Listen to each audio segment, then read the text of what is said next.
నమస్తే, welcome to ADN news. NTR కు మించిన నటుడు చంద్రబాబు అంటూ నంద్యాల జిల్లా వైసీపీ నాయకుడు కాటసాని రాంభూపాల్ రెడ్డి అన్నారు. సూపర్ 6 హామీలు ఎగరగొట్టి 2 గంటలు సినిమా చూపించి ఇచ్చిన హామీలకు డబ్బులు లేవని చెప్పిన మహానటుడు చంద్రబాబు నాయుడు. 12,93,000 కోట్ల అప్పులు ఉన్నాయని చెప్పి సూపర్ 6 హామీలు ఇచ్చారు మాజీ ఎమ్మెల్యే కాటసాని అన్నారు. రైతులకు, మైనార్టీలకు, మహిళలకు ఎన్నో సంక్షేమ పథకాలు ఇస్తూ 7,300 కోట్లు ఖర్చు చేశారని అన్నారు. ఇక ఇప్పటి వరకు ఒక్క సంక్షేమ పథకం కూడా అమలు కాలేదని, సంక్షేమ పథకాలు ఇవ్వకుండా జగన్ అప్పులు చేశారని సూక్తులు చెబుతున్నారని అన్నారు. క్యాలెండర్ డేట్ మిస్ కాకుండా సంక్షేమ పథకాలు వైఎస్ జగన్ అమలు చేశారు. జగన్ మెడికల్ కళాశాలను నిర్మిస్తే వీరు వాటిని ప్రైవేట్ పరం చేయడానికి సిద్ధమయ్యారని, పెన్షన్లను పెంచడం తప్ప మీరు ఏం చేశారని, ముఖ్యంగా మహిళలకు క్షమాపణ చెప్పాలంటూ ఏపీ ప్రజలకు ఎలాంటి పథకాలు ఇవ్వమని, రాబోయే కాలంలో కూడా ఏం ఇవ్వలేమో అని చంద్రబాబు అనడం, అందరిపై భారం మోపి సంపాదన సృష్టిస్తామని చెప్పడం, ఇక రాష్ట్రంలోని అన్ని వర్గాల ప్రజలను చంద్రబాబు మోసం చేయడం, వైఎస్ జగన్ ప్రభుత్వం హయాంలో పోలవరం, ఇరిగేషన్ ప్రాజెక్టులు, నాడు నేడు, ప్రభుత్వ మెడికల్ కళాశాల నిర్మాణం అని అన్ని చేస్తూ సంక్షేమ పథకాలు ఇచ్చారని అన్నారు. కానీ మీరు ఏమి ఇవ్వలేము అని చెబుతున్నారు. కూటమి పార్టీలు రాష్ట్ర ప్రజలను మోసం చేసినందుకు క్షమాపణ చెప్పాలని ఈ సందర్భంగా రాంభూపాల్ రెడ్డి చెప్పారు. అందరికీ నమస్కారం. అందరికీ నా హృదయపూర్వక నమస్కారం. ఈరోజు కూటమి ప్రభుత్వం వచ్చిన తర్వాత ఎలక్షన్లో చేసిన వాగ్దానాల గురించి చంద్రబాబు నాయుడు ఏం మాట్లాడారు, ఎలక్షన్ల ముందర వాళ్ళు ఏం హామీలు ఇచ్చినారనేది ఒకసారి చూస్తే ప్రజలకు అరిచేతిలో వైకుంఠం చూపించి ఎన్నికల హామీలతో కన్నికట్టు చేసి మాయామర్మం చేసిన చంద్రబాబు నాయుడు ది గ్రేట్ మోసగాడు ఎట్టేలకు తన ముసుగును మొత్తం తీసేశాడు. హామీలు ప్రజలకిచ్చి అధికారంలోకి వచ్చారో ఇవాళ హామీలను నెరవేర్చలేమని, పథకాలు ఇవ్వలేమని నిక్కచ్చిగా ప్రకటించి ప్రజలను దగా చేసినాడు. సాక్షాత్ సచివాలయంలోనే ఆయన ప్రకటన చేయడం జరిగింది. ఎలాంటి సంకోచం కానీ, భయం లేకుండా, వణుకు లేకుండా ఒక్క చంద్రబాబును మాత్రమే ప్రజలు మోసం చేయగలిగినారు.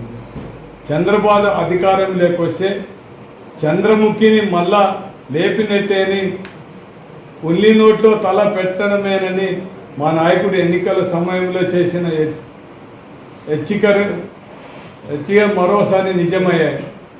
మాట ఇచ్చి తప్పిన చంద్రబాబు నాయుడు మాట మీద నిలబడే జగన్మోహన్ రెడ్డి గారిని ఇవాళ ప్రజలు గుర్తు తెచ్చుకునే పరిస్థితులు రావడం జరుగుతుంది. జగన్ గారి విశ్వసనీయతను, ఆయన చిత్తశుద్ధిని, సంకల్పం ఎంత గొప్పదో మరొకసారి ఈ సందర్భంగా అందరికీ గుర్తు చేస్తున్నాం. చంద్రబాబు నాయుడు గారు 7/1/25 ఆయన మాట్లాడేది అభివృద్ధి చేసే సంపద సృష్టించబడుతుంది, సంపదను సృష్టిస్తేనే ఆదాయం పెరుగుతుంది, ఆదాయం పెరుగుతూనే మళ్ళా డబ్బులు సంక్షేమానికి, అభివృద్ధికి ఖర్చు పెట్టే పరిస్థితి వస్తుందని, ఇవన్నీ చేసి రాబోయే రోజులలో నేను చెప్పిన ఫిలాసఫీ ప్రకారం మోర్ మనీ ఉంటే మోర్ క్యాపిటల్ ఎక్స్పెండిచర్ పెడతాం, మోర్ గ్రోత్ రేట్ వస్తుంది, మోర్ రెవెన్యూ వస్తుంది, స్టెబిలిటీ వస్తుంది. ఆ స్టెబిలిటీ వస్తేనే ప్రజలకు జరుగుతుంది. మేము చెప్పిన సూపర్ 6లు ఇంకా బెటర్గా ఇస్తాము అని చెప్పడం జరిగింది. అవి ఇవ్వడానికి మేము చేస్తామని చెప్పడం. కానీ ఒక్కసారి చంద్రబాబు నాయుడు సుదీర్ఘమైన రాజకీయ అనుభవము, ఎలక్షన్ల కంటే ముందు, అంతకుముందు ఉమ్మడి రాష్ట్రంలో 9 సంవత్సరాలు ముఖ్యమంత్రిగా, విడిపోయిన తర్వాత 5 సంవత్సరాలు ముఖ్యమంత్రిగా ఈ రాష్ట్ర ఆర్థిక పరిస్థితి తెలియదా? కేవలం ప్రజలను మోసం చేసి ఓటు వేయించుకోవడానికే తప్ప కేవలం ఎలక్షన్ల ముందర సూపర్ 6లు అని చెప్పి ప్రజలను మోసం చేసి ఓట్లు వేయించుకొని ఈరోజు సూపర్ 6 లేవు, డూపర్ 6 లేవు. మీరు నమ్మి మోసపోయి నాకు ఓటు వేసినారు, మీకు నేనేం పని చేయాల్సిన అవసరం లేదని నిక్కచ్చిగా చెప్పడం జరిగింది.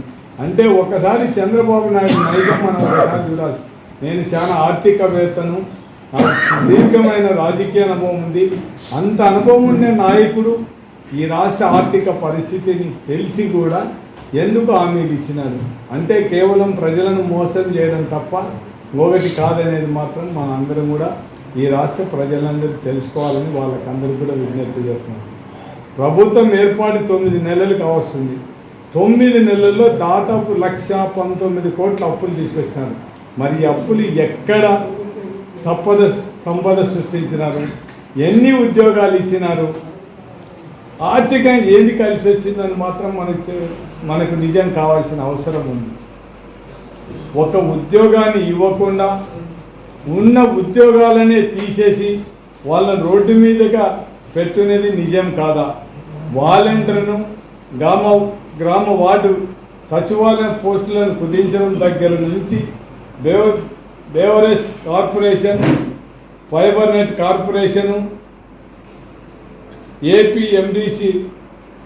ఏపీఎండిసి ఫీల్డ్ అసిస్టెంట్స్లు, వైద్య ఆరోగ్య శాఖలు, ఆయా శాఖలు లక్షల మంది ఉద్యోగాలను తొలగించిన మాట వాస్తవం కాదా? జగన్మోహన్ రెడ్డి గారు ముందు చూపుతోనే ఒక విజన్తో సముద్ర తీరం ఆధారితంగా ఆర్థిక వ్యవస్థను శ్రీకారం చుట్టి ప్రభుత్వ రంగంలోకి 3 పెద్ద పోర్టు హార్బర్లను నిర్మిస్తుంటే వాళ్ళను మీ వాళ్లకు తెగనమ్మాలని అనుకోవడం అన్నది వాస్తవం కాదా చంద్రబాబు?